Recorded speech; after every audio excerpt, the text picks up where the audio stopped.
গ্রীষ্মের ছুটিতে আমি নানু বাড়িতে গিয়েছিলাম। নানি আমাকে দেখে ঠিক করলেন আমার পছন্দের তালের পিঠা বানাবেন।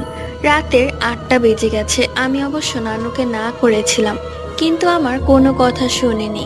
চলে গেছেন রান্নাঘরে তালের পিঠা বানাতে।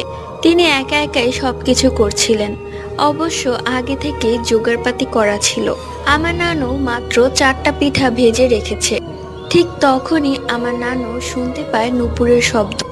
মনে হচ্ছিল কেউ যেন রান্নাঘরের এপাশ থেকে ও পাশ নূপুর পরে হাঁটছে, এবং গঙ্গানির শব্দ।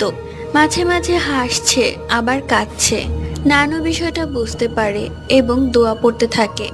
ঠিক তখনই আমার নানা সেখানে চলে যায়, এবং নানু কোনো কথা না বলে নানার সাথে চলে আসে। এরপর ঘরে এসে দরজা বন্ধ করে দেয়।